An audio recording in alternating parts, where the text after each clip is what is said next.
We have a great panel to talk about this subject matter. And we're really, I think the subtitle of the session could be, net positive buildings, zero net energy, and advanced energy grids. We're really going to be covering quite a range of what's kind of the future that's emerging right before our very eyes, I would say, or about to emerge. So there's a lot of exciting opportunities here. It really builds on the first session as well. I'll just say, just to introduce our speakers, our panelists, and then before they speak, then you'll just say a little bit more about the work you're doing, because you're all doing some pretty broad-ranging, far-ranging kind of cool stuff. And the bio, reciting the bio is not, I hate doing that, so, yeah. First off, we've got Bob Hearst from JHS Properties here in San Rafael. He's also known as the San Rafael Airport guy, for the first guy who's done the feed-in tariff solar program with MCE. He's got more in his bag of tricks than just that one project, for sure. Next, we have John Sarter, who's from Microgrid Development Group. Thank you. Plus about 2 or 3 other organizations as well you can talk about. And then Doug Karpa, who's with Clean Coalition, the Director of Policy there, who does a lot of work around large-scale grid questions and issues. And correct me if I'm wrong, but mostly around emphasizing distributed grid work, right? So there's the big transmission grid, and then there's the more local distribution grid. So we can talk a bit more about that. There'll be a quiz afterwards. And we'll ask about TAC as well. Yes, that may come. Okay, it's on the quiz. Okay, I've seen them. So this is for TAC. You'll hear some similar things. So there's going to be more around solar, more around efficiency, more around storage, like I said. But we're really looking at going beyond, well, first the building, but also basically beyond the building, how you interact with the grid, how you can make money by selling extra power to the grid, and ways to do that actually are effective. So it's going to be a pretty exciting panel, and without further ado, I'm going to just hand it right over to Mr. Hearst. Thank you, Robert. You get to have one of those too. I think. Let's see, is that good? Hello, yep. Bob Hearst. So JHS Properties is sort of my primary handle. I'm a real estate investor and owner, solar developer, and a green business advocate. Wrong direction. A little bit about JHS Properties. We're a local family-owned real estate company. I work with my mother and father-in-law. They've been in business since the early 80s in San Rafael. Some of the projects that we've either built or purchased over time include the San Rafael Airport, the Autodesk World Headquarters building, which is right behind us, the sort of 3-story building right next to Embassy Suites. Free Industrial Park is a 24-acre property over in Richmond, where we built a solar farm. And we recently purchased Canocti Harbor Resort. I don't know how many of you have been up there for concerts back in the day. So that's a new, odd addition to our portfolio. The reason I'm here on this panel really, and how I'm most known is really as a solar developer. So I've built the most solar panels in all of Marin County. Including the first CCA feed-in tariff in the nation, so CCA's Community Choice Aggregation. It was with Marin Clean Energy, so it was their first feed-in tariff project, 1 megawatt on the rooftops at San Rafael Airport. At this point in time, I actually just got the contract today from MCE, the signed contract for my 4th megawatt, which is enough to power about 5,000 homes on a summer afternoon. So going back to my role as a green business advocate. So I sit on the Green Business Committee of the San Rafael Chamber of Commerce, and our primary goal is to educate and encourage adoption of sustainable business practices by local businesses, not just chamber businesses, but all our local businesses in Marin County. As a local business, a relatively small business, we don't have a sustainability team. We're a small but mighty group of about 5 of us. So What we've done over time, I think, is an example and instructive to other organizations. You don't have to be large to do this stuff, and I'll talk through some ways that we've managed to do it over time. Our sustainability journey really started in 2004. We put solar on our homes and on our airport, and that was a NEM project, so that was a 40 kW NEM project, actually 49, I see, DC. And at the same point in time, water was one of the other issues, high water costs, high power costs that we were looking at. So we really started looking at this as not so much as a way to conserve resources as a way to cut costs. We invested in a smart irrigation controller, and we actually were a beta tester for that company as well. And we still use those controllers on our properties.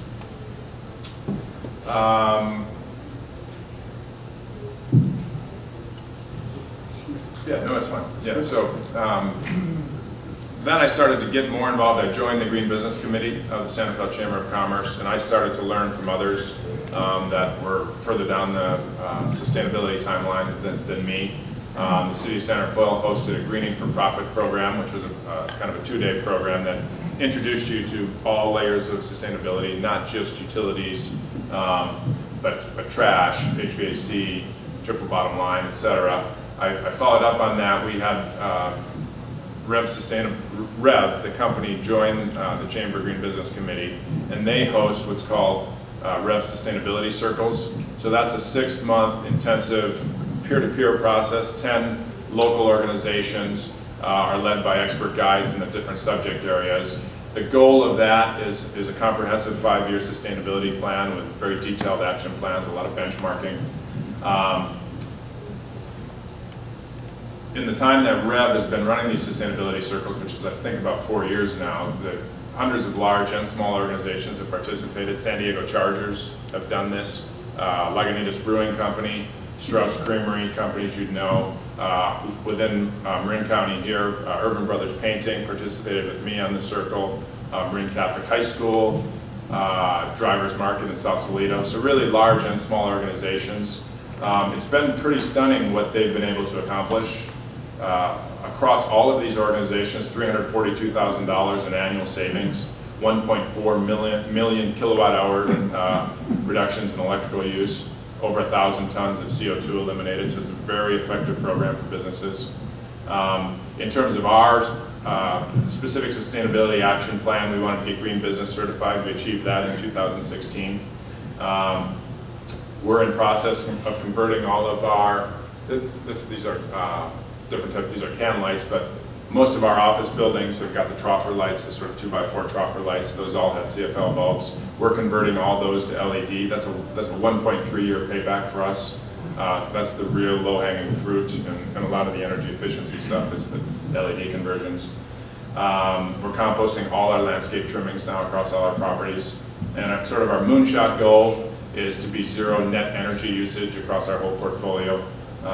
We're definitely well on our way there. You could argue that based on our FIT projects, which again will be going to 4 megawatts, we're already well over net positive.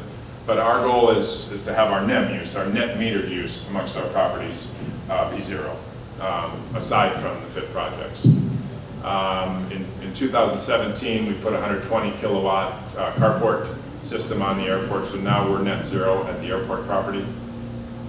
I wanted to go into some detail about solar. Electrify Marin has been a catchword in the keynotes this morning.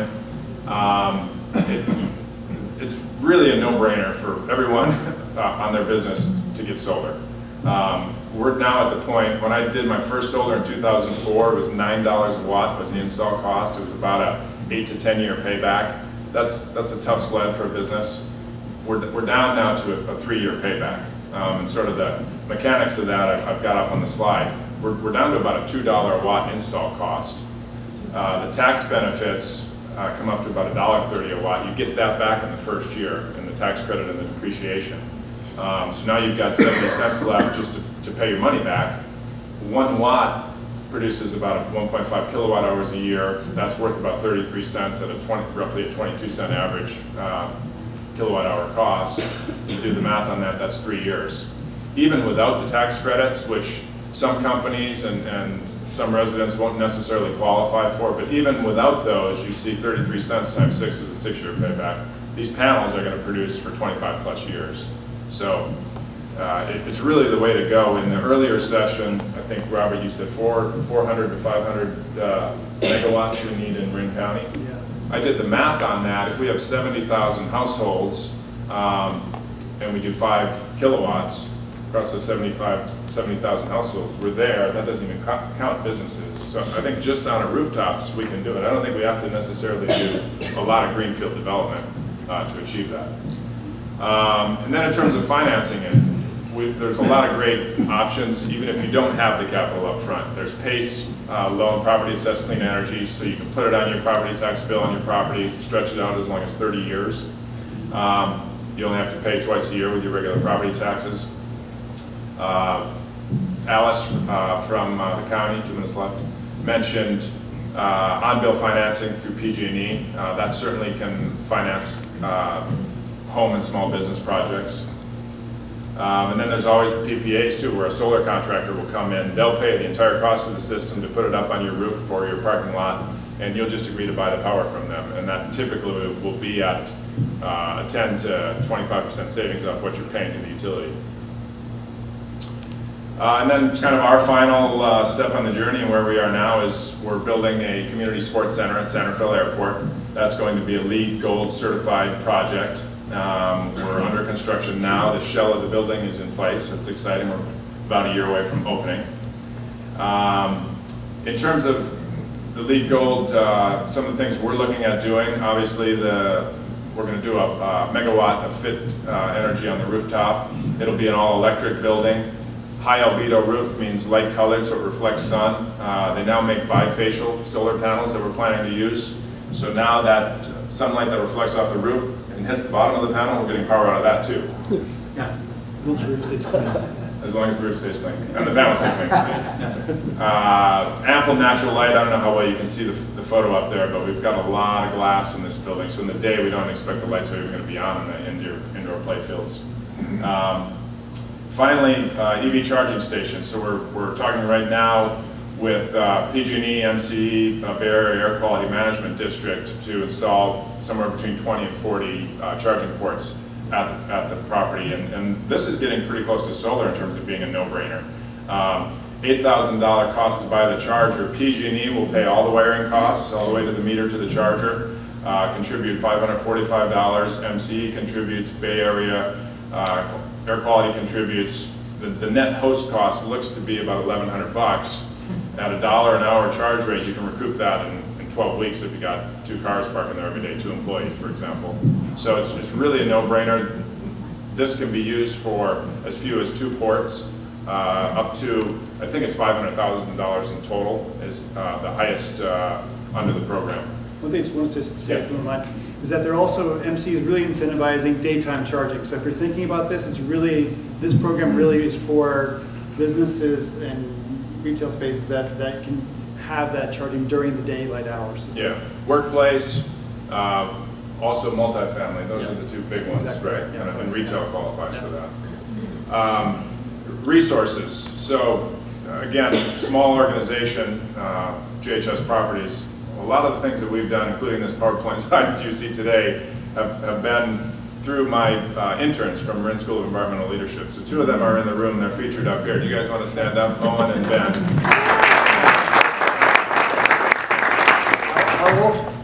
How old are you guys? Seniors. 17, yeah. 17. Ben put together all of the cost information on the EV charger programs, all the research. Owen obviously has done this PowerPoint and many other things. They're helping me with the Gold seat, LEED Gold certification of the building. Over time, they've built our website.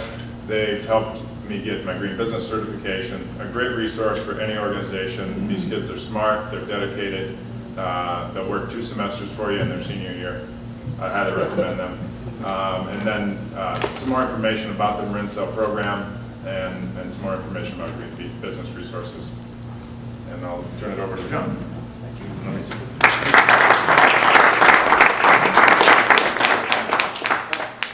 We'll keep doing music.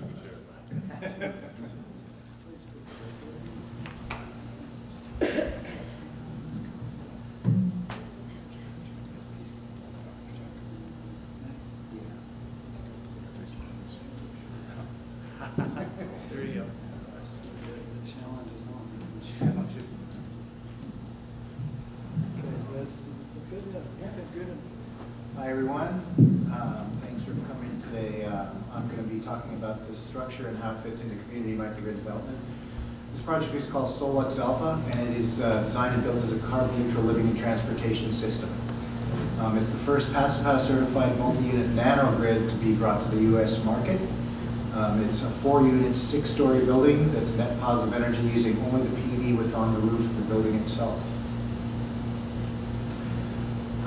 We realized early on that the synergy between the Passivhaus Institute and the Department of Energy Zero Energy Home Program was going to create a really interesting catalyst to be able to produce a really low energy building. U.S. Department of Energy recognizes Passivhaus as the kind of the high bar for energy efficiency.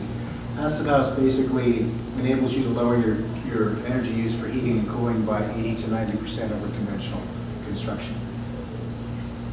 So, Solux Alpha has, wait a minute. So it's all electric, it's fossil fuel free. We use Passivhaus Source Zero certification and the Zero Energy Ready Home Project, as I said, to achieve the first ever alternate path of compliance to San Francisco's Green Building Code. They have a very strict code that you have to subscribe under LEED or GPR, or I think there's a couple of, I don't know, new buildings on there, but we use it for alternate path of compliance for this code. It's the first and only building to do so in San Francisco. We kind of did it as a point of, this is an energy metric and a metric for building science that really supersedes anything else in the energy arena, in our opinion. We also really focused on making this a cost-effective and positive ROI model of development for ourselves and others to follow. And we were able to do this, in part, in a larger building. It's easier to do because you have a lower interior volume to exterior surface ratio, so you have sort of a more efficient building to begin with. And as a result, we didn't need to do any special construction. It was just 2x6 studs, platform framed on 16-inch centers, with a normal 2-hour fire-rated wall with double dense glass on the outside, double gypsum on the inside. That was required for our fire rating in any case. Some of the extra cost factors were bibbed and blown fiberglass insulation. It's a little bit more labor intensive than just bats, but not that difficult. Higher quality dual glazed windows and doors that seal very airtight and were thermally modeled specifically for the building. They weren't really that much more expensive, however. Air sealing the building with a liquid applied membrane and air testing was one element that took a little more time. But there's a new product out now where you can basically do an aerosol bomb inside a building and it infiltrates all of the leaks and it'll seal the building up. It's called yeah, it's incredible. I haven't used it yet, but I can't wait. Takes away the termites. Yeah, right. Yeah. And then the extra cost of an energy recovery ventilation device, because when you have a very airtight building, you need to constantly bring fresh air in and exhaust the indoor air. And in that process, it goes through a heat exchange element, so you're not exhausting your heat or your cool out of the building as well. And that's part of what makes it so thermally efficient. That and the air sealing and the higher quality insulation and airtight windows and doors. So we used Passivhaus as the baseline and then added in the industry best and highest efficiency systems we could find. We used air source heat pumps for everything we could, basically HVAC, demand hot water, and even clothes dryers. So they make heat pump clothes dryers now that are super efficient for electric. We used 100% LED lighting, that's a no-brainer, and then found the highest efficiency appliances we could, all electric. In this case, it ended up being Bosch Benchmark, which is a really nice, high-quality line and very efficient as well. Induction cooking, of course. Some additional features we did for energy reduction. We used automatic occupancy and vacancy sensors for hot water recirc lines and for the receptacles. So when you leave a room, not only do the lights go out, but the plugs go out. And the reason that helps eliminate vampire loads, because a lot of devices you leave plugged in are just continually using energy even though you're not using them to charge anything. Another tool is we used energy monitoring and management systems for the owners so they can actually see how much energy they're using on an hourly, daily basis.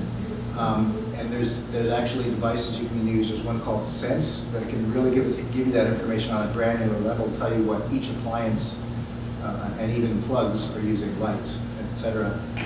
Very simple to install, very inexpensive. We also automated the HVAC and blind controls for balanced solar gain and shading, plus privacy in the unit. So It's all automated on, oh, sorry. So I don't want to draw you away from your train of thought too much, but I was wondering if you could just address some of your considerations about the technical knowledge required of your installers. Anne had mentioned that, you know, some of these projects, like it's crucial to make sure that the people who are creating your building really know their stuff. It is, but a lot of this, I mean, this is all off-the-shelf technology, really. It's a matter of designing it properly. Air source heat pumps for hot water and all these other systems are readily available, and there's a lot of installers that are very familiar. Probably the most challenging thing was to get our carpenters to air seal. That was a challenge, and we prefabricated. Yeah, exactly right. And now we have the bomb. Yes, that was challenging, but we accomplished it. You know. So yeah, but I'll address some more of that later also. So the nanogrid elements of this building are comprised of solar generation and energy storage, basically, and the ability to disconnect from the grid, island from the grid. We use Suncrete GXB 380-watt bifacial panels, if you're familiar with. They provide a boost of up to 25%, so a 380-watt panel is cranking out 475 watts. The higher you put these in the air, the better they produce. So the fact that they're up above our roof deck on the top of the building, they're generating about their maximum potential at that point. We have 21 panels per unit and 12 for the common area. So there's 5 separate energy systems, or 5 nanogrids in this building. We also designed an integrated rainwater catchment system because this array is basically watertight, so there's a gutter and downspouts that can go to catchment tanks, and an integrated LED lighting system to produce energy as art. And some of the slides you see there, some of the research we did that make the panels glow internally at night. And you can take your phone out, make whatever color, or combination of colors you want, or waves of color, and it's pretty endless with the bridge. Party time. Yeah, exactly. Disco on the roof. More of the nanogrid system, we have 3 Tesla Powerwalls per unit. So that's 40.5 kilowatt hours of energy per unit of storage. And that's more than twice what each unit uses daily. So, and they're constantly being recharged by the solar on the roof. So this building can potentially run by itself forever without any grid connection. It could basically be off-grid. And since we have commissioned it, we have not imported any energy from the grid at all, only exported.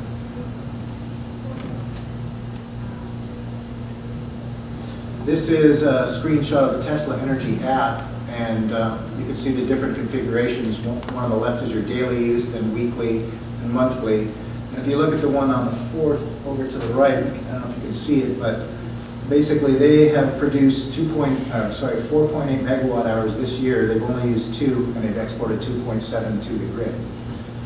That goes to the point that somebody made earlier about can the grid handle that, and the answer is you can choose to push that out or charge your battery at any different time, so you can minimize the impact to the grid by charging your battery later in the day during peak hours, for instance. Or charging your EV. Or charge your EV. Ideally, you're charging your EVs. And in the case of the EV chargers at the airport, that's an excellent idea. That's the time to do it, or at work, you know. Also in the nanogrid system, we have 2 Blue Planet Energy blue ion towers, and those create the 3-phase loads for the elevator and common areas, because the Tesla Powerwalls will only export 120 to 40 single-phase power. We also included integrated EV charging and wiring systems that ensures EV charging even during grid failure. But we recommend level 1 charging because you will drain your battery really quickly if you charge your car completely from your own batteries. Tesla has 100 kilowatt hours and the home system has 40.5. But that kind of brings up my next slide. Bidirectional vehicles and chargers are really going to change the energy landscape radically. Your car, a Tesla, has enough power to run one of these units for almost a week. Wow. So that allows expanded energy storage capabilities, reduces the need for site-based energy storage, and potentially quadruples the energy storage for the building. Energy storage is also a grid asset, and soon the IOUs will be paying you, the owner of your energy storage, to utilize it for pushing solar power into at high peak times. So vehicle to building is another tool for grid balancing during high periods of renewable generation on the grid. It reduces the need for site-based. It also creates a mobile energy asset for resilience in communities. You basically have a mobile generator that can go out in the community and bring the power to where it's needed.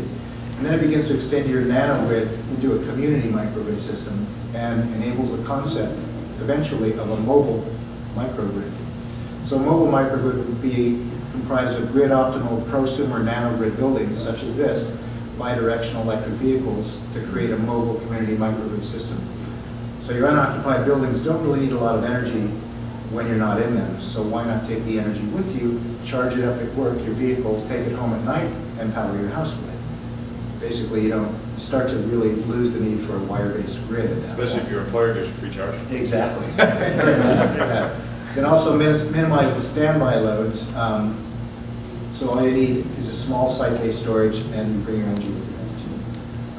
So the more buildings of this type, prosumer nanogrids, and mobile energy resources you have, it reduces the need for community-scale solar, wind, and storage to create a community-based energy system, microgrid. And I'm out of time, but that is about the end of my presentation. This is sort of a diagram of what a mobile microgrid system might look like. And you know, this can't happen tomorrow, but the more EVs and electric buses we have in the grid, we have a tremendous potential to move energy to wherever we want. Next-gen projects are going to include DC systems, energy recovery from wastewater, and even light energy recapture, vehicle building and grid integration, autonomous vehicle integration, and energy hub developments for microgrid communities and campuses. I think that's about it. Oh, hold on, wait. Sorry. I think that's it. Thank you.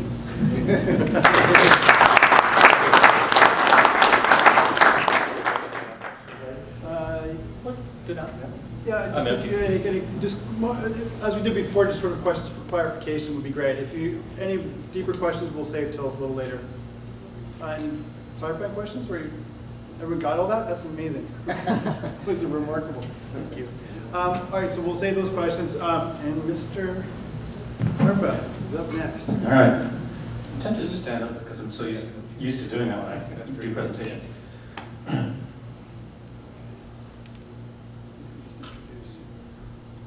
Yeah, so I'm Doug Curve. I'm the Policy Director at Clean Coalition. For those of you who don't know us, we actually kind of pick up where John left off, which is we do a lot of distributed energy policy at the state level, so we're very active at the California Public Utility Commission, at the legislature, at the independent system operator, looking at the grid level. And so what I'm going to be tackling today is really talking about how the entire energy system of the state of California is going to rely entirely on what John and Robert are doing. This is going to be the foundational construct of the 100% renewable energy grid. And why is that? So we're going to need a lot of this. Lots of these batteries, lots of these buildings that can do these great energy tricks. Some of you may have heard of this thing called the Duct Curve, which is an examination of what's going on. This is a picture of the entire energy system of California, and we're looking at the net load. So what energy is being used after wind and solar are accounted for. And CAISO kind of went through and said, hey, you know, eventually we're going to have so much solar, we're going to need to shut it off or export it because we have to make room for natural gas. And that's your trigger to recognize that's a red herring. If we're getting to 100%, Duct Curve is absolutely irrelevant to what we're talking about because there is no after wind and solar. When we get to 100%, we are powering the entire state with wind, solar, geothermal. That's pretty much it, right? So we have to start with looking at what energy do we have available, right? And so this, oh, I got a little muddled there, but that's fine. The black curve is essentially how much energy we have to play with at what time of day it's available. And the blue curve is, oh, what are you doing to me here? See, the blue curve is how much energy is being used. The red curve is the difference. And so we end up with a situation where there's a big hump in the middle. We've got more energy than we need, and we're going to need to use it later on in the day when it's gone negative. And so we either have to move the energy to later in the day, or we have to use the energy load, the usage, to earlier in the day. So if you are an independent system operator, today they are talking to gas plants and nuclear plants. Okay, we need load, go. They're dispatching energy.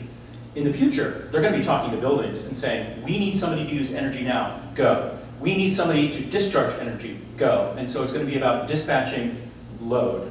And we forecast the generation and dispatch load. Today, we forecast what the load is, and we dispatch generation. That concept is going away. It's been around since the 1890s, but the 100% renewable grid is fundamentally different. And who is it that's going to be doing this balancing? What are the tools the system operator is going to use? Enter John, enter Robert. It is distributed generation. It is, we're looking at storage, possibly biopower, home energy systems, fuel cells, EVs, all of these constellation of technologies that combine to, you can essentially craft the profile of energy use by the building. So John may be looking at this and saying, I'm going to build this building. If I'm a grid operator, that's a device. That's just an energy device. One connection to the grid, and I want to be able to tell it, oh, when do I need it to take up energy or not? And I want to bring into mind, this is where we mentioned TAC, which are transmission access charges, was something I get involved with a whole lot. I actually don't think I'm talking about that today. Strangely enough. Not yet. Not yet. There's two categories. So we are talking, when we're talking about the building side of things, that's obviously very critical. That's all behind the customer meter. And a lot of those assets are serving load behind the meter and maybe have some interaction with the distribution grid. There are also, and I guess, Robert, you're probably one of your projects, the FIT project, is actually sending, what? It's both, right?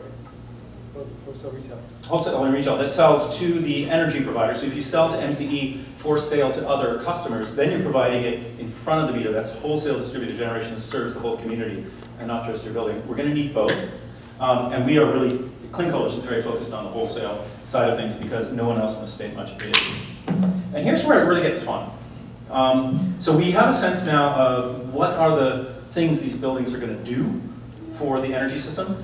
But as businesses, one of the key things, and has been touched already, is those are services. Those get paid for. Those are services that have to be delivered in order for the people of California to get energy and get electricity, which means ratepayers are going to pay for them eventually.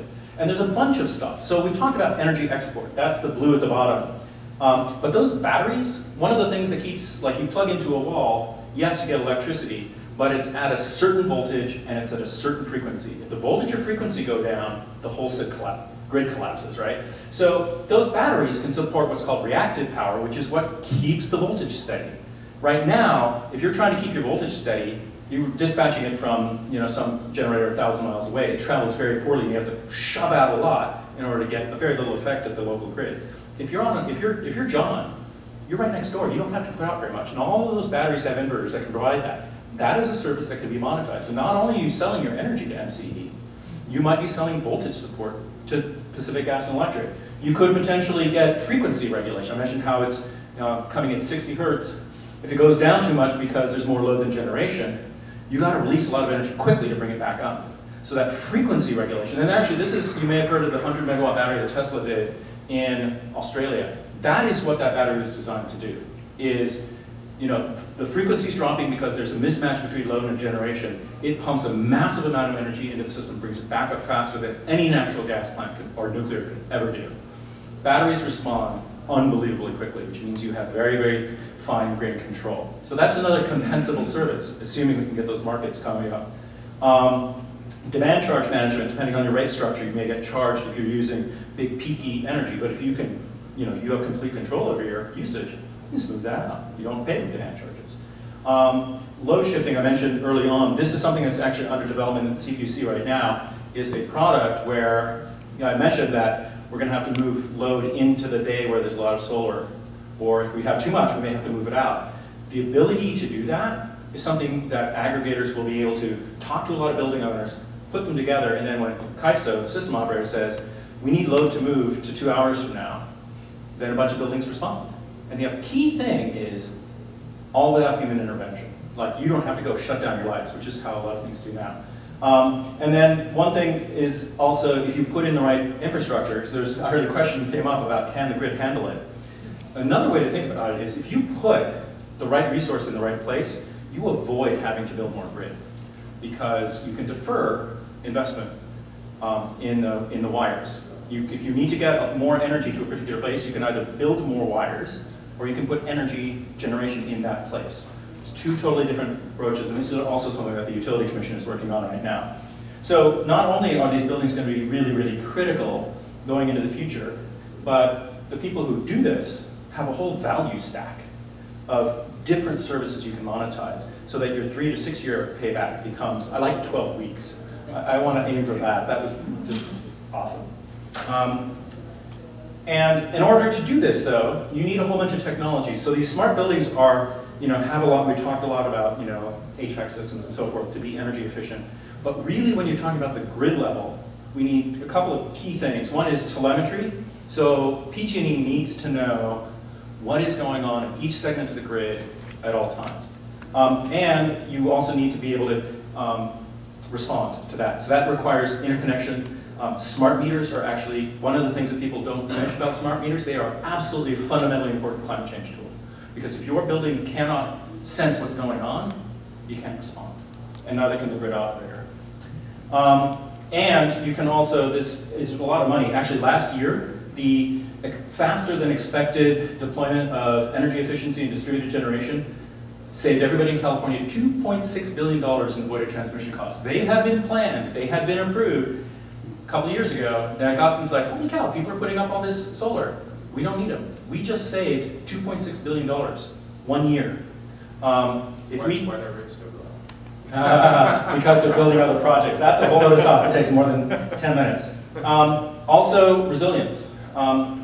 Transmission is the thing that we've got right now, this giant grid. It's very vulnerable to disturbance. It doesn't all go down very frequently, but when it does, this is a satellite picture, 2 satellite pictures of Northeast America. I think it was in 2008. 35 million people lost power, something like that. It was a squirrel. A squirrel landed on a line next to a natural gas plant. Boom, the whole thing goes down. That happens less with a more distributed grid. And then here in Marin, this was actually a project we did. It was a modeling exercise at Hunter's Point. We looked at how much solar could you put on the existing PG&E grid. We got their data, and we were like, okay, they usually say oh, it can't be more than 15% penetration. It's like, is that true? So we modeled it, and we tried to break the grid in the model. We could not do it. We just kept jamming more and more and more and more solar, and it never broke.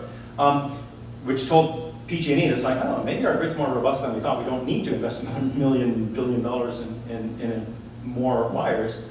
But the other part of it that we analyzed is, so this I think was 50 megawatts of DER, so about 12 of Robert's projects. $200 million in added economic stimulation, 1,200 job years of near-term and 520 job years of ongoing regional employment. I mean, this is a whole new energy economy. And building locally has local effects. If we build all this stuff out in the Mojave, that's great for the Imperial Valley, but we don't see it here. So if we can put this stuff, particularly in our most economically disadvantaged communities, not only do we get real energy benefits, but I think a lot of these sort of higher end, it's a bit like the Tesla model, the higher end sorts of projects that are really doing cutting edge things is eventually going to pave the way for something that everybody gets to benefit, which is also partly why the whole emphasis on front of the meter community level benefits is so critical, is because if we're going to really expand this to everyone, we need to have models that can support all that and frankly make it monetizable so that private industry can exist. We don't really have one in California for the in front of the meter resources yet. We've got a lot of behind the meter players, Sunrun, Solar City, those guys. We've got the giant solar farms, but there are virtually no companies in California that focus on in front of the meter resources.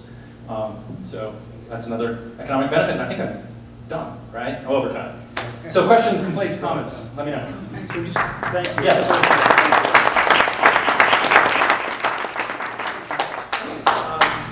So questions to clarify for Doug specifically, and then we'll open it up. Yeah, right here. Yeah.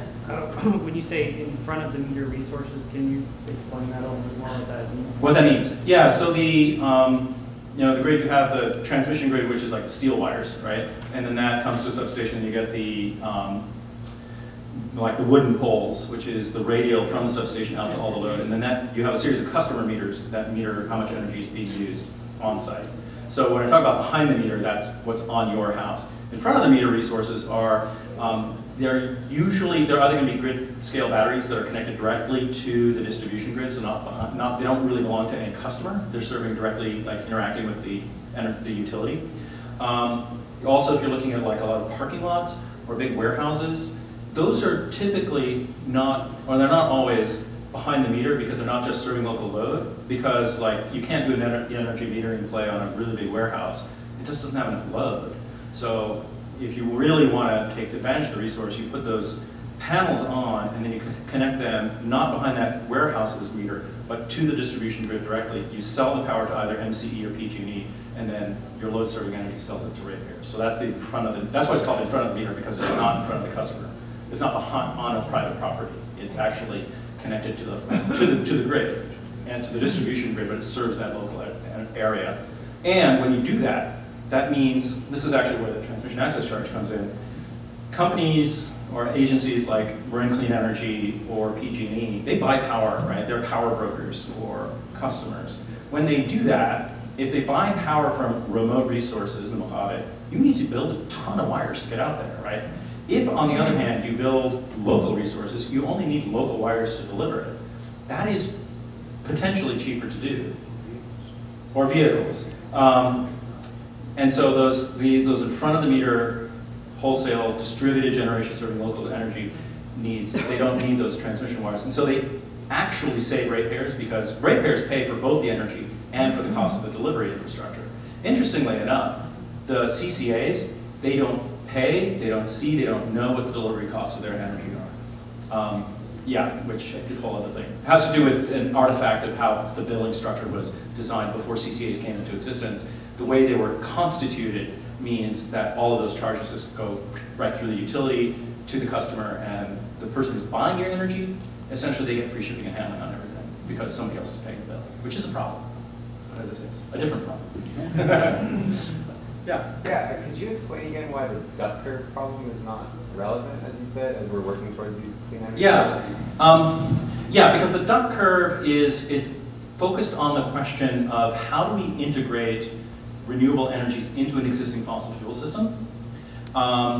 And what if you're going to get, if you think about 100% renewables, there's no fossil fuel system that you're integrating into. So what matters is not what load is left over after you've met stuff with renewable energy, because if you're balancing entirely with renewable energy, that has to be zero. So it's, you know, trying to smooth out, you know, you talk about, oh, we need to discharge. Typically what that talks about is a huge amount of energy, like 13,000 megawatt ramp in 3 hours in the evening, right? And so that's like, what can do that? And we want to flip it on a little bit on the head of, we know when energy is available, how do we move our energy usage to those times?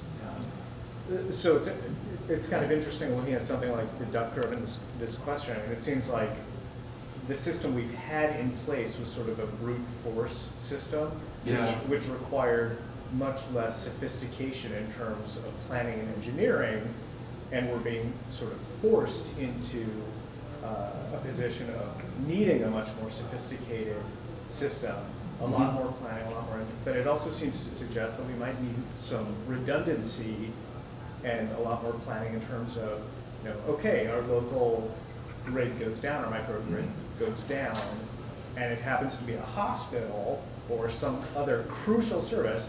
How do you make sure that it stays up all the time? Right. And that suggests redundancies.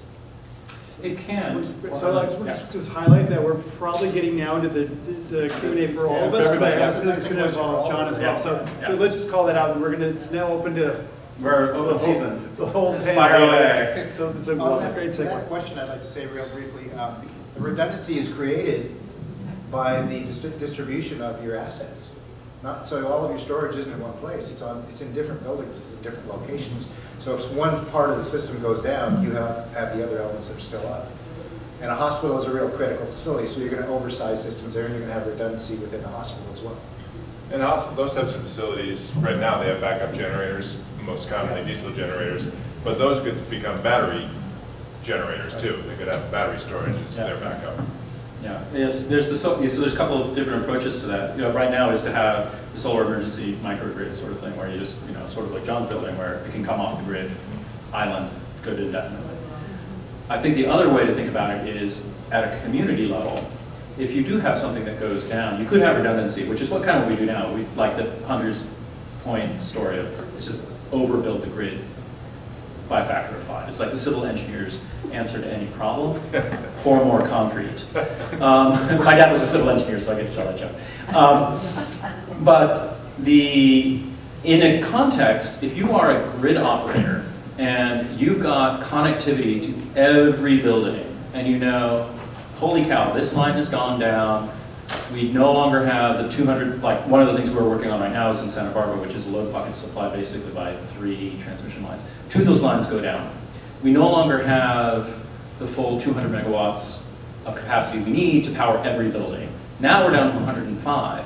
If I've got connectivity to every building, I can load shed selectively and say, you know, these houses can go out, the fire station stays on, the hospital stays on, and I can have tier 1 emergency loads, those stay on. The tier 2, like whatever that might be, you know, emergency shelters or something, those maybe also stay on. And then the tier 3, those get dropped. As opposed to now, where if it goes down, everybody goes down. And if you've got your own backup, you're great. But if you don't, you're in the dark, which is kind of how we're doing it now. And you know, it's a great point about, like, it's a brute force system. It was designed in the 1890s. We didn't have computers. Right? Computers, artificial intelligence are just a game changer, very timely. So, pass it back to John. Questions? I want to ask this question of all 3 of you, but one critical barrier you're facing in every one of your projects that you need to overcome in the next 2 years to make this happen? What are the critical barriers? One. One? I know there's multiple. Interconnection. Interconnection Interconnection is the biggest. I mean, all the technology's there. We can do this. We can start doing this today, but we're having issues with the, you know, resolving the regulatory issues in the interconnection with the utilities, existing utilities. John, can you say more about what do you mean by, what's the issue with interconnection specifically? The length of time it takes? So, for instance, it's not just the length of time. Right now, you're not allowed to send your power across the street, even from lot to lot. Even within our building, we have 5 separate owners, and that's why they made us do 5 separate, completely separate systems. We wanted to do one battery bank that everybody shared, and we sub-meter it. And they said, oh no, you can't do that. So that's what I'm, PG&E in this case. Yeah. And this is pretty typical across the board. I mean, there's some utilities that are being more progressive. There's one in Vermont, actually called Green Mountain Power. They are paying people to put batteries in their homes so they can use them as an ancillary asset to the grid. And that's the kind of forward thinking that we need to see from our utilities, I think. And on that note, actually, this is something that we're actively working on right now. Also, you're connecting to the grid. You have to have like, what, $100,000 worth of engineering study. Oh, can you connect at that point? One of the things that, you know, CPC is working on currently, and those maps are live, is let's have a map of the entire grid, and then you just click on the website, and it's like, oh yeah, you can interconnect X amount here, and then you just like hit print, and you get your interconnection permit. It doesn't take 2 years. It doesn't take $100,000. You know, $100,000 if you're building a $300 million project, not a big deal. If you're doing like a $2 million project, that's like all your margin. So that is definitely something we're working on. Interconnection. So barriers? Barriers. So Can I do my barrier? Yeah. Your barrier. Here's my barrier. My barrier is the transmission access charge that Robert talked to us about. We got there. Right now, I would have to. Right now, we are in this situation in utility territory where if you're putting in like an asset that is selling energy to, you know, one of these wholesale distributed generation, or you're exporting to and if you're in IOU territories, investor-owned utility territories, so if you're selling to MCE or PG&E, and then they resell to your neighbor, they have to pay transmission charges on that, which is like 3 cents a kilowatt hour. And so, and just to give you context, you know, where we came across this problem, actually, is City of Palo Alto, which is not participating in the CAISO system. They don't pay their transmission charges that way. They pay for transmission based on how much transmission they use, so that they pay it only at the energy that comes in at their border. If they would do local energy, they look at the cost of building local energy. If they're going to source their energy from the Mojave Desert, they pay for the energy and they pay for the delivery. That, you know, it might be 3 cents a kilowatt hour for generation, but it's another 3 cents an hour to get it to Palo Alto. That's 6 cents. If your local energy is 5 cents a kilowatt hour, 5 cents is less than 6, but it's more than 3. So in utility territory, and so for MCE, this is a problem they're running into, is yeah, we could build local energy. It saves on transmission use, but they don't see any credit for it. So it's really hard for somebody like any of the CCAs to make their local energy projects pencil out because they, you know, it's like if I went to my local grocery store and then had to pay UPS delivery charges even though I'm driving it home myself, right? That's the system we've got right now. So we need to get that distortion eliminated, charge for transmission use at the transmission boundary, and let local energy get credit for the fact that it's not driving, you know, that $2.6 billion worth of transmission spending. That's real money that those, you know, load-serving entities that are buying that stuff, you know, John is saving everybody a lot of money. John should get credit for that. That would be my 3 cents a kilowatt hour bonus. Yeah, from a developer's perspective. Yeah. Developer's perspective. Well, so just speaking for the types of projects that I've done, so these feed-in tariff projects, which are 100% export, wholesale. I sell all the power from those panels to Marine Clean Energy, and then they sell that to their customers in MC territory. For that type of project, the PG&E interconnection is definitely the most difficult and unknown piece. You've got to put out a fairly significant amount of planning and engineering money before PG&E will tell you, yes, we can connect you, and they'll tell you that they will give you a price to connect you to, but that's not the final price. You never know what the final price is until you're actually interconnected. They basically do a true up after you're already connected. So your butt's kind of hanging in the wind on that. That process can also take anywhere from a minimum of a year to a couple years to get from when you make that first application to when they say, yes, you can interconnect and we think it's going to cost X. So that's probably the hardest thing. Now, if you're doing a NEM project, a net energy metering project, where you're putting back into the grid, using your own power that you're generating, the PG&E interconnection is not as difficult, still not simple, but not as difficult. You often don't have to pay for upgrades to their grid because your system is sized really just to offset your own load. Occasionally they'll want to upgrade their transformer on the pole. And those numbers, sometimes they want you to pay for their grid improvements that really aren't from your project. So that can be challenging. Yeah. I would say the final issue that's going to affect the solar business that I'd like to see changed is this whole tax credit and depreciation piece. So right now, it's relatively difficult. Like most of the people in this room can't do a solar project and certainly take the depreciation. You can take the tax credit against your regular income. So if you've got net taxable federal income in a year of $100,000 and you got, say your taxes are $30,000 and you've got a $30,000 tax credit from a $100,000 solar system, you can write off 100% of your tax liability. But the depreciation you cannot on a residential project. On a commercial project, you need to be a C Corp in able to do that. In order to be able to take both the tax credit and the depreciation. It's a active passive income rule that comes out of the IRS tax codes. If they simplified that and just let everybody take it against whatever income they have, I think that would be a game changer. Especially on the depreciation, because the tax credit's sunsetting in, what, 4 years, 5 years? Fortunately, solar install costs are coming down enough that they maybe get that just about right in terms of your net cost. But the depreciation, I'd like to see those rules simplified so everyone could take it against their regular income. Great. Hey, I just want to hold questions for a second. I just wanted to propose something. As we're going through this, I'm starting to realize that we're doing some pretty innovative thinking here and talking about where we're going collectively and with some pretty new ideas. I want to know if people would rather break into small groups or would rather stay talking at this more general level. So let me just get a quick poll. Who wants to go into a small group? Awesome. All right. We're not doing a small group. So let's just let the questions fly then. So I think... okay, now we're going into small groups now that nobody wants to do it. No, we're definitely doing it. Yeah. Pairs. So a question there and then to you, Mark. Yeah.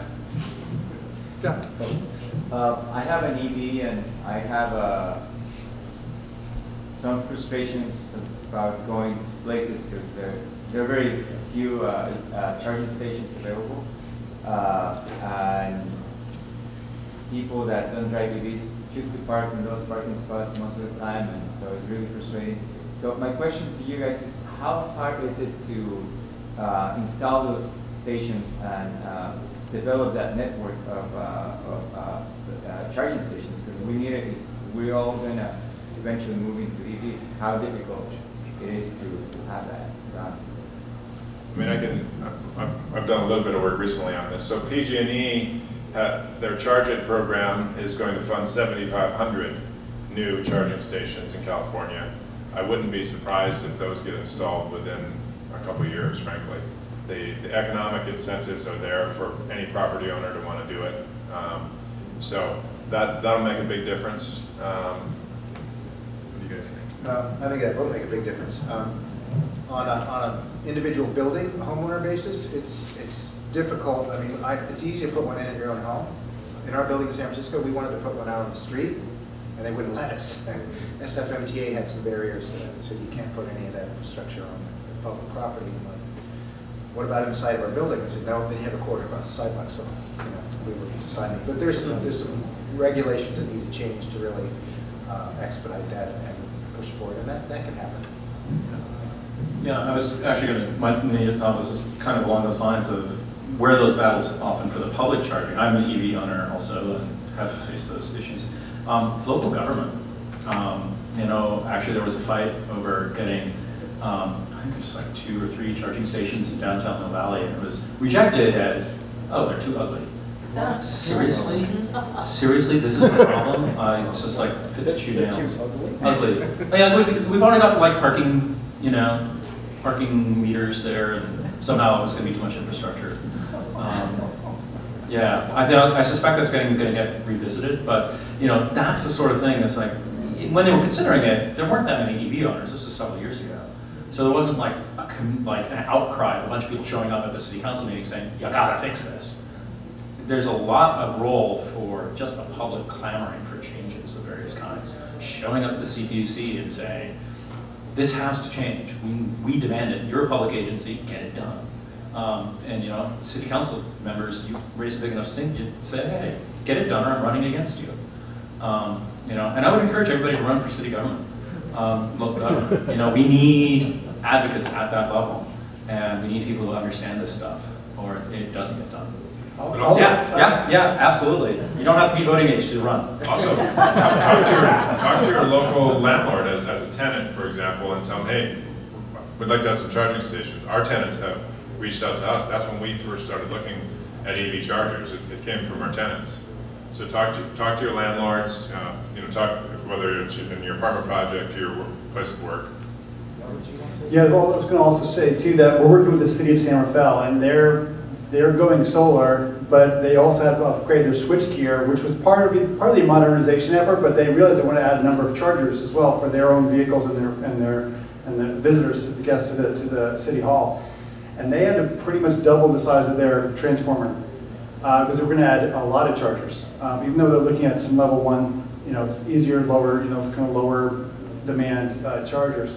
That also involved upgrading the transformer from PG&E and the wires and the whole service. It's literally a big project. So that's partly why you see these incentives that are so good from the state, because even with a simpler project, you're looking at upgrading sometimes just the power panel. Sometimes you got to do trenching. You got to cut through sidewalks, parking lots. You know, putting in the charger itself is almost the least expensive, the cheapest part of it by far. But it's all that other stuff that just gets so expensive.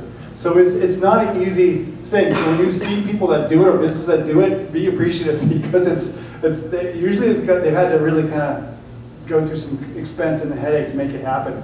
And we need to keep advocating for a lot more and just see this as a really core service from local government. And Robert, I believe that PG&E's Charge It program, they would pay the cost to upgrade your transformer if they needed to upsize your transformer. They do it all. I don't think of like parking garages where, you know, sometimes the loads for a parking garage are considered to be pretty low. So if you're going to now add 75 chargers, that gets a little problematic, right? Yeah. There's limits on the total cost for a single project that they'll contribute to, so maybe that's how they control it. That's But you know, there again, you could really reduce the cost and the necessary upgrades for that infrastructure by installing storage.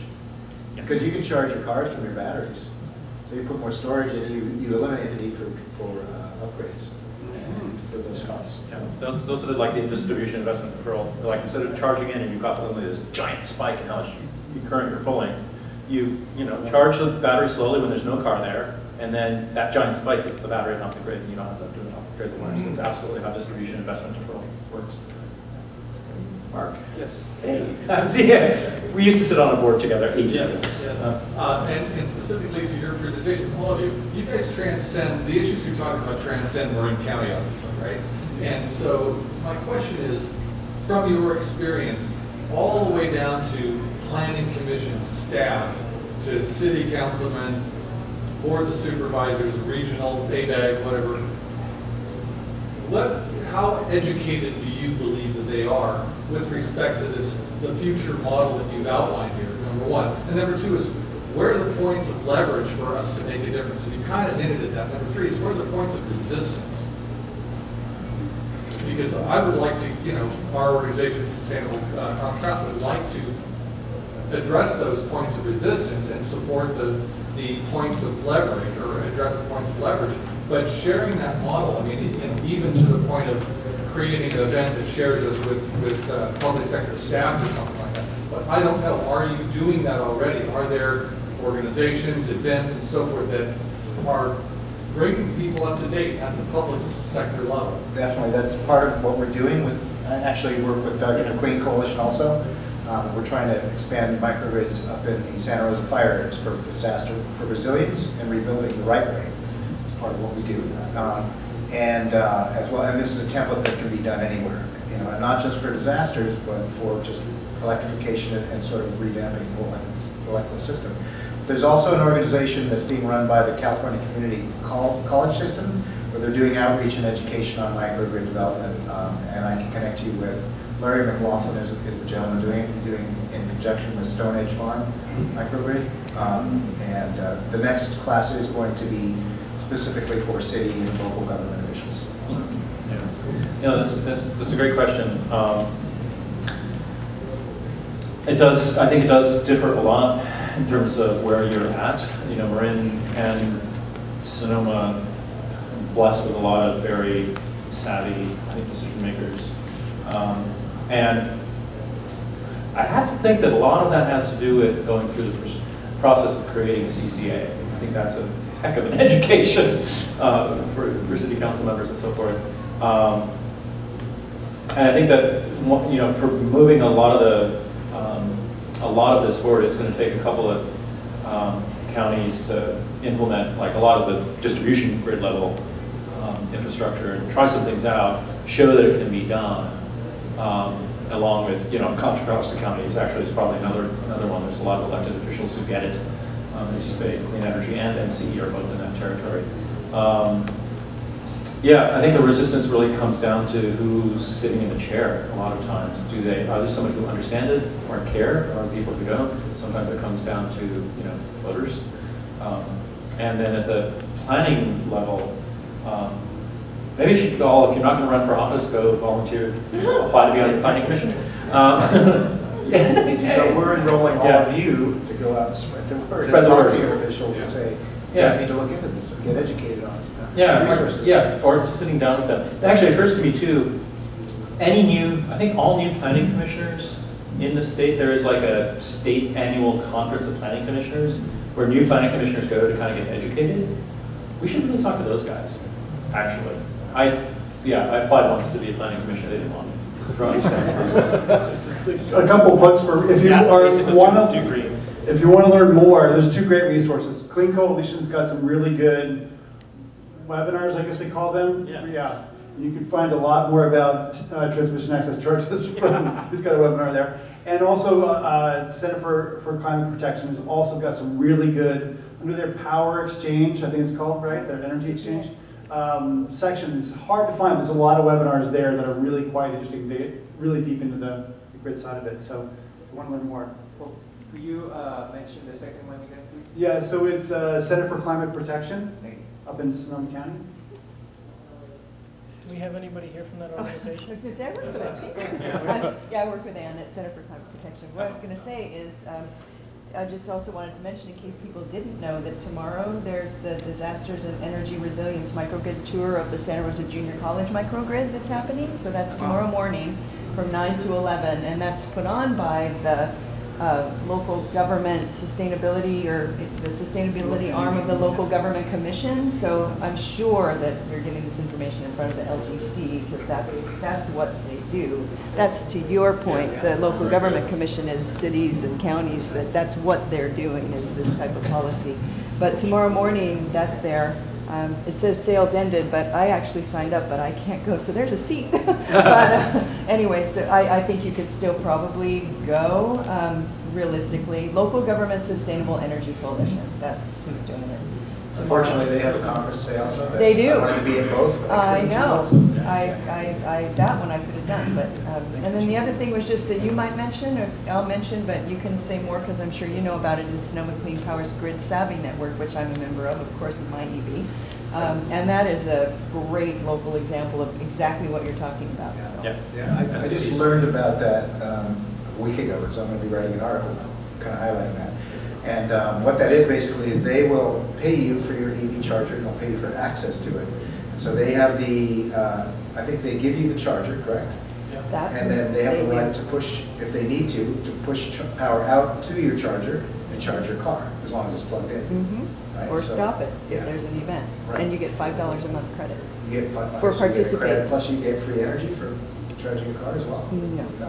No. Well, but yeah, I mean, it's also interesting because in terms of rate structures and these personal decisions about when to charge my EV, because there's, you know exactly where I'm going. Like if I'm home at 3 o'clock on a weekday and I've got my 7 kW cranking out and I want to plug in, well, that's my higher level power price I'm paying back on my time of use rate. So I actually don't do that. I actually charge at night on the cheap rate from 11 to 5, so I'm selling my solar back. But maybe, it's just so much to think about how to incentivize that behavior to be altruistic. Because I actually care about the grid and I want to do the right thing, but it doesn't always make personal sense. Yeah. So. Yeah, I mean, that's the sort of thing where a lot of the idea is to make it as simple and painless as possible, And which that's is where the AI grid comes in. That's right. It's like have a computer figure out like what That's your right. cost optimization is, and That's just do it right. that way. It's interesting you say about you want to do the right thing. There's all this great, so the old school version of this is demand response, where they pay you, if we call you up, it used to be literally on the phone, tell you to shut down your smelter or whatever it is for 3 hours. If you've got a smelter in your backyard, as one does, that was the old model, right? And now they also do that to have air conditioners that will cycle to 50%, that sort of thing. Participation rates for that sort of thing is like 2%, 3%. When it's we'll give you $5 a month or whatever to be able to crank your air conditioner down. When pitch comes in as we need your help running the grid, those participation rates go up to 10, 15, 20%. People are much more motivated to help out than they are by a small payment. It's like the water conservation campaign they had here in Marin with the drought, right? Yeah. There's 25% reduction almost overnight in the use of water. Yeah, just civic mindedness is very It's the common. same thing, spare the air day. I've got a question to you primarily, John. So you've got 4 units in the city. What would it take to actually have, let's say, 10, 20 being built in Marin every year? And then you're on that right now. Actually, So tell us more. I'm working with a Canadian firm that they've developed a 2,000 unit project in Ontario called West 5.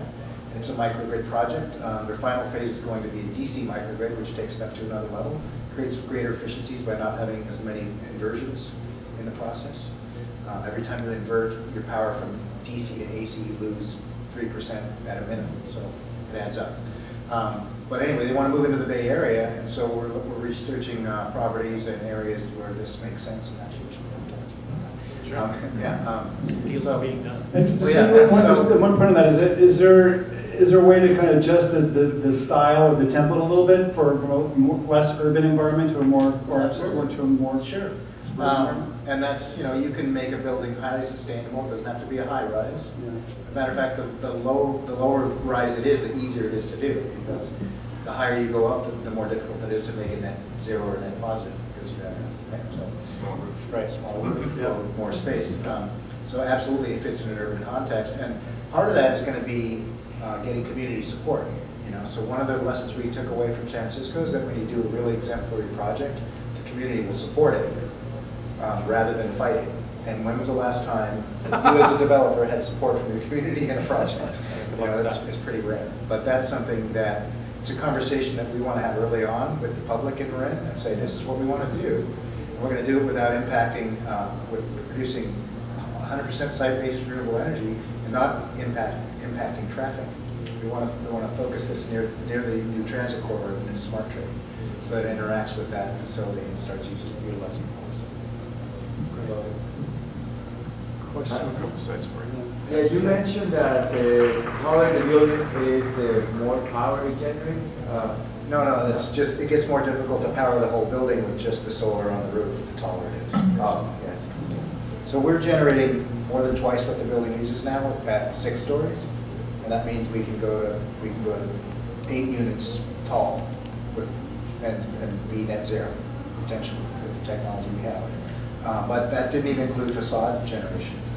There's new facade solar that will generate just from the siding on the building. So there's all kinds of potential to expand that, really. Is it in the market now? Yes. There's a Swiss company, actually, that I'm in contact with, and you can get it in any color you want. Is it siding integrated? Is it the siding? It is the siding. Over the top? Yeah, it is the cladding system. And supplied with a bomb. The bomb, no, the bomb is separate. The air sealing bomb. You spray it? Yeah. No, it's a panel that's, doesn't have to be flat either, it can be curved. So you can. Is it PV? It's PV. You can even get it white if you want it white. Ted, was that your hand up? Yeah, I may get into too much detail on this, but have you guys looked at the rate changing structures into the 4 to 8 period, 3 to 8 periods, and their impact on solar? They're coming down the pipeline here pretty soon. Yeah. Well, John said I should answer that. For my FIT projects, it doesn't matter. I get a fixed price per kilowatt hour any time of day or night. On the NEM, it obviously matters. I haven't looked into it in depth. I know we're on NEM 2.0 now. That was worse. This is going to be another change that's going to make it worse for solar. But on the flip side, install costs of solar keep coming down, so that's offsetting it. So much of it is tax credit and depreciation oriented, at least on a commercial scale. And it's not necessarily so much what you get for the power or pay for the power on a net meter environment.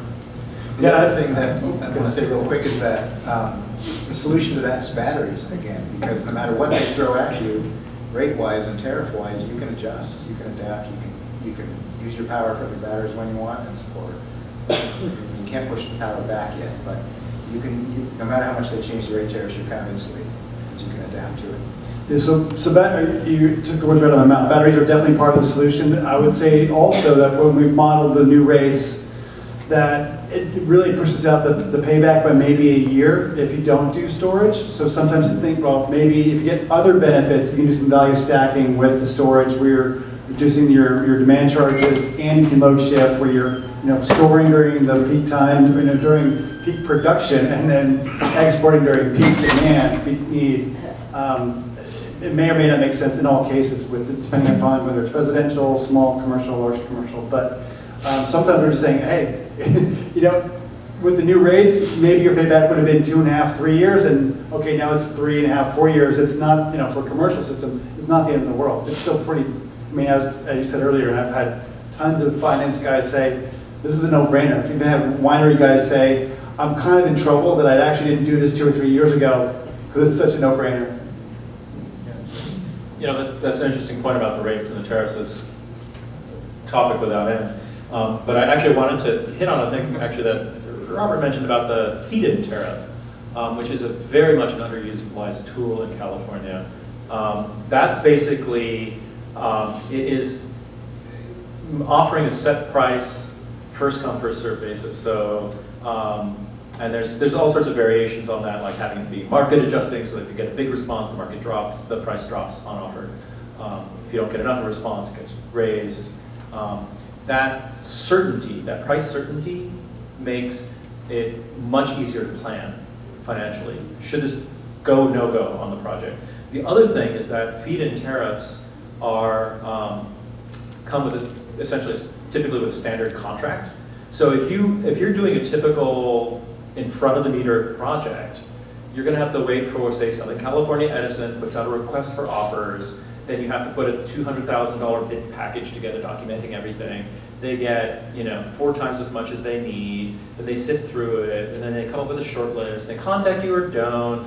Then you negotiate for 6 months, and maybe you come to a price, and you don't know what it is at the outset. Like, who's going to do that for a small project?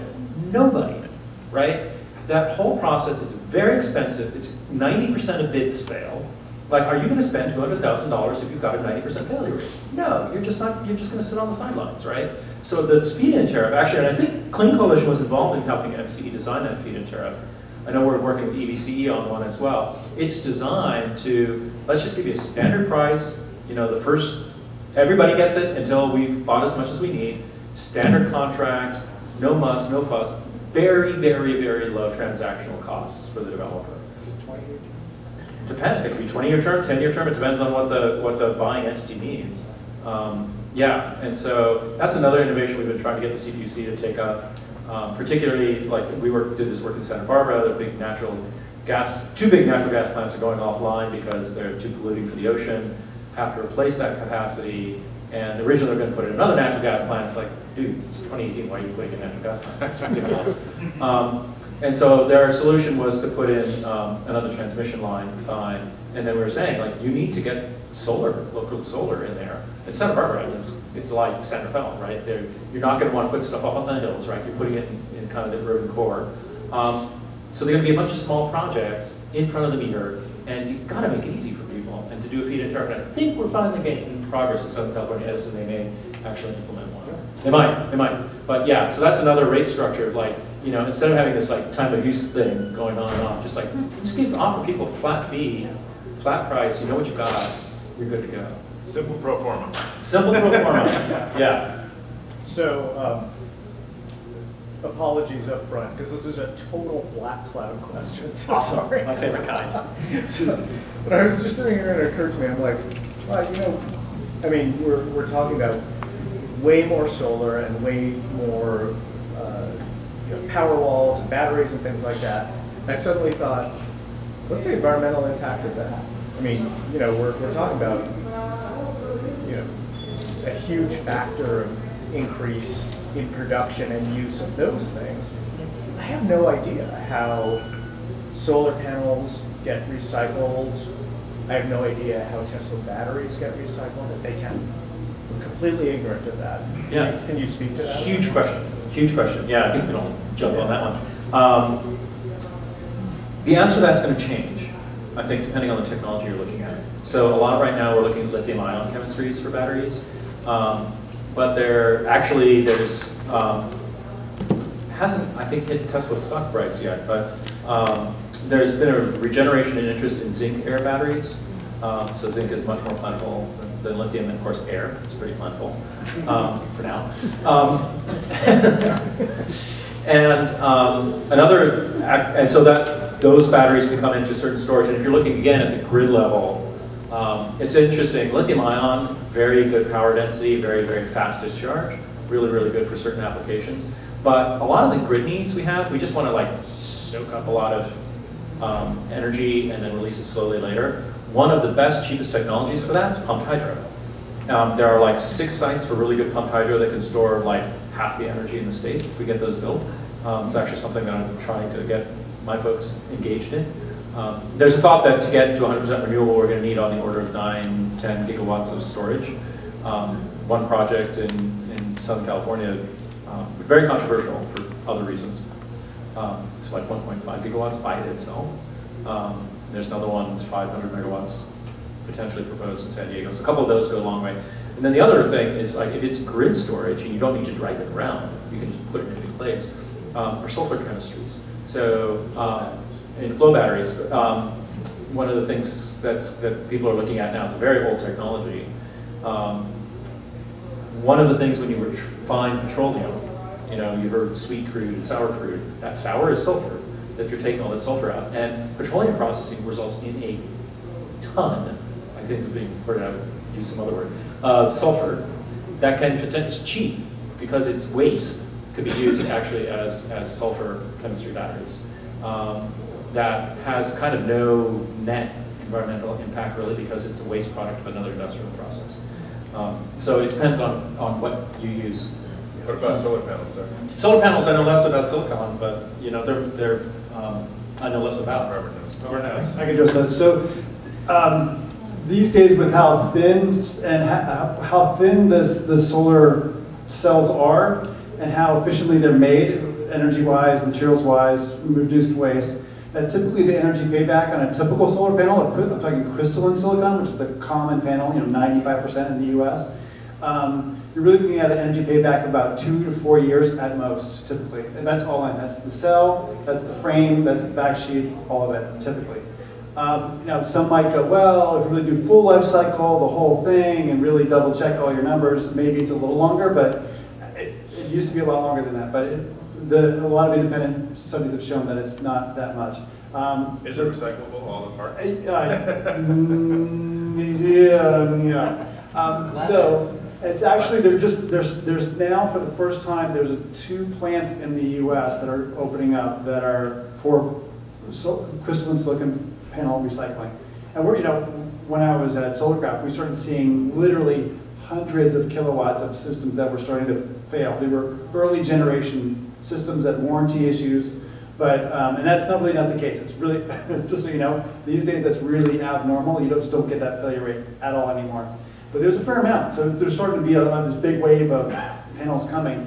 The one plant last year that was doing it, closed. But now there's 2 new ones that are apparently in the works they're coming online. So PV Cycle USA is the outfit that is responsible for tracking that down. You pay them? Yes, for now, yeah. So you mean the important, that's an issue and it's a concern definitely, but what's the alternative?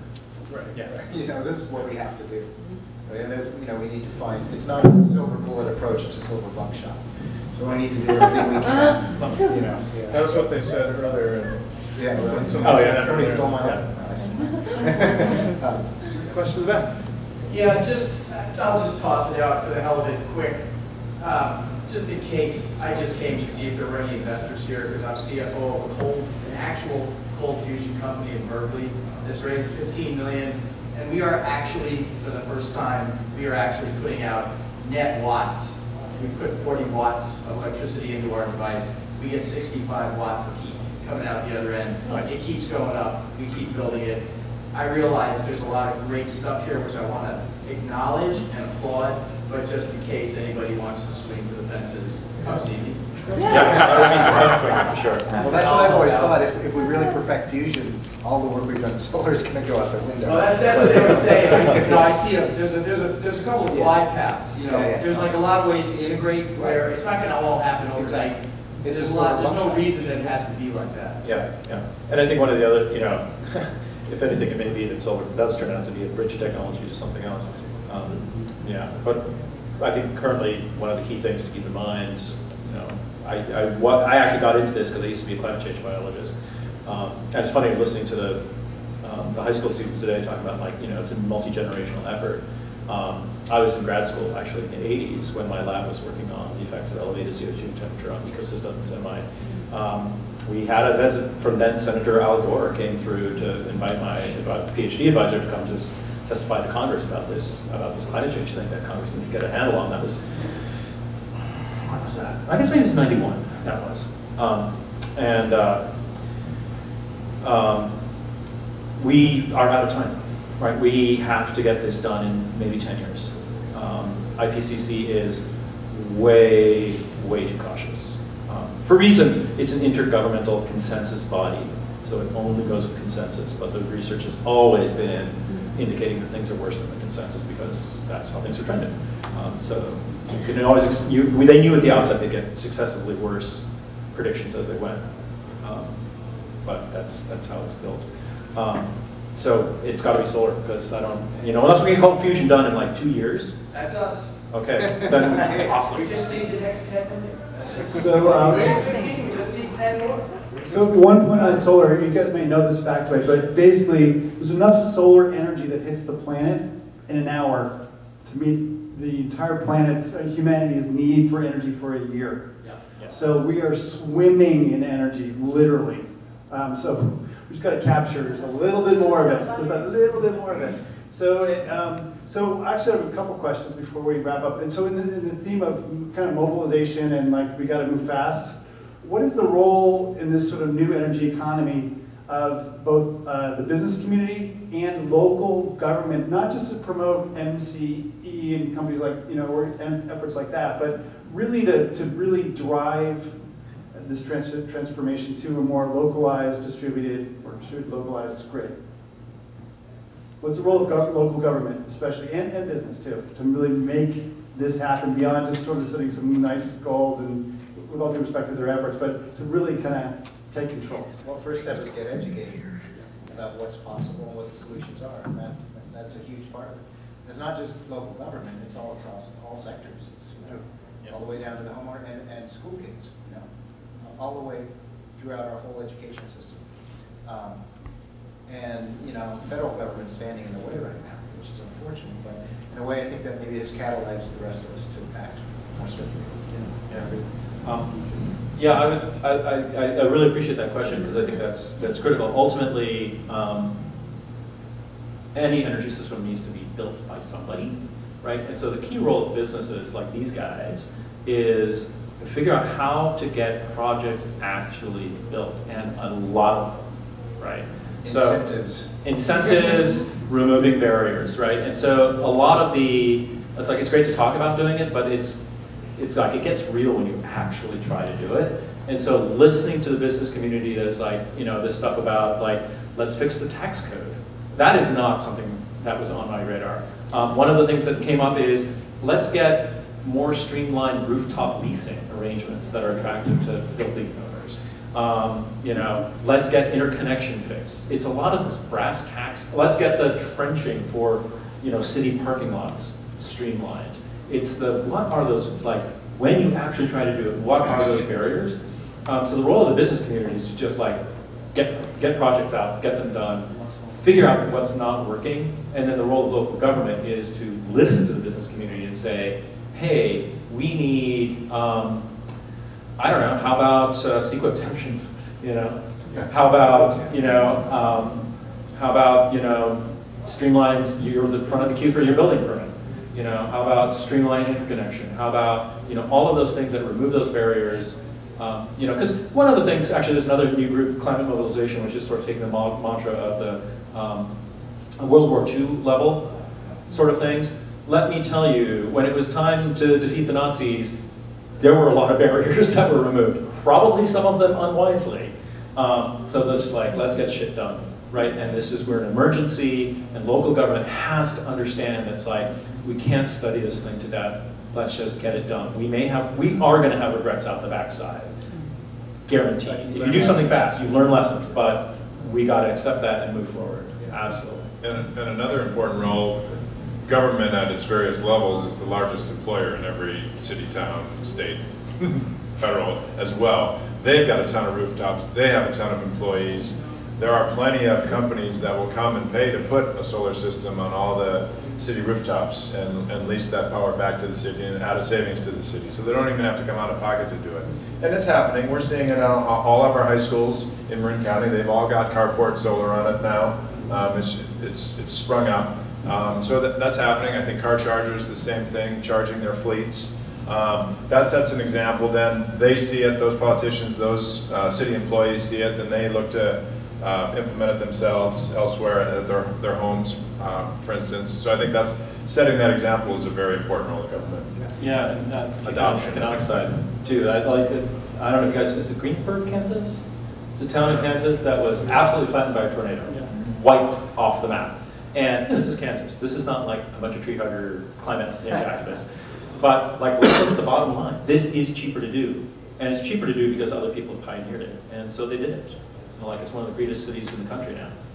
And I want to clarify, when I said incentives, I don't mean that it has to be monetary incentives. I've had some conversations with some planning departments throughout the Bay Area and said, if we come in and we offer to build this structure that's net positive and a grid asset, can you give us an extra story?